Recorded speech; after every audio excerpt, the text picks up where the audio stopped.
ಹಾಸ್ಪಿಟಲ್ಗೆ ಹೋಗಿದ್ದೆ. ರಾಣಿ ಅಪ್ಪನ ಕಂಡೀಷನ್ ನೋಡಿದ್ರೆ ತುಂಬ ಗಂಭೀರ ಅನ್ನಿಸ್ತು. ಸ್ವಲ್ಪ ಹೆಚ್ಚು ಕಡಿಮೆ ಆಗಿದ್ರು ಅವ್ರ ಪ್ರಾಣನೇ ಹೋಗ್ತಿತ್ತು. ಇಷ್ಟೊಂದು ಮೊಂಡತನ ಒಳ್ಳೇದಲ್ಲ ಗೌತಮಿ.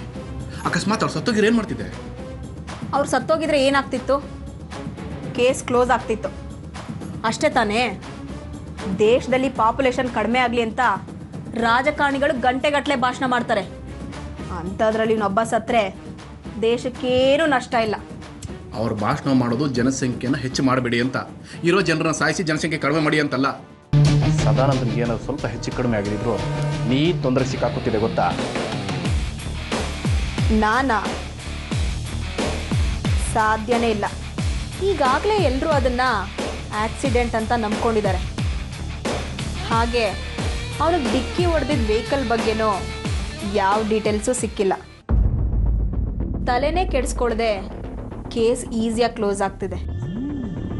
ಸೊ ಎಲ್ಲ ಕಡೆಯಿಂದನೂ ನಾನು ಸೇಫೆ ಗೊತ್ತಾ? ಓವರ್ ಕಾನ್ಫಿಡೆನ್ಸ್ ಒಳ್ಳೇದಲ್ಲ ಗೊತ್ತಮೆ. ಪೊಲೀಸ್ನವ್ರಿಗೆ ಸದಾನಂದಂಗೆ ಸಂಬಂಧಪಟ್ಟ 2 ಮೊಬೈಲ್ ಸಿಕ್ಕಿದೆ ಅಂತ ಡಿಪಾರ್ಟ್ಮೆಂಟಲ್ಲಿರೋ ನನ್ನ ಫ್ರೆಂಡ್ ಹೇಳ್ದ. ನಾನು ನನ್ನ ಬುದ್ಧಿವಂತಿಕೆನ ಉಪಯೋಗಿಸಿ ಆ ಮೊಬೈಲಲ್ಲಿದ್ದ ನಿನ್ನ ನಂಬರ್ನ ಡಿಲೀಟ್ ಮಾಡಿಸಿದೆ.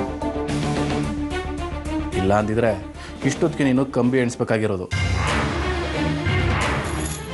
ಗುಡ್ ವಿಶ್ವ, ಇದೊಂದು ವಿಷಯದಲ್ಲಿ ನೀ ನನಗೆ ಫೇವರ್ ಮಾಡಿದ್ಯಾ. ತಪ್ಪನ್ನ ತಿದ್ಕೊಳ್ಳೋವನಿಗೆ ಗೆಲುವಿನ ಬಾಗಿಲು ಯಾವಾಗಲೂ ತೆಗೆದಿರುತ್ತೆ.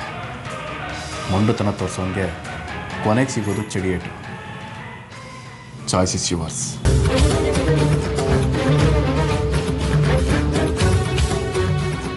ನನ್ನ ಚಾಯ್ಸ್ ಏನಂತ ಆಲ್ರೆಡಿ ಡಿಸೈಡ್ ಮಾಡಾಗಿದೆ.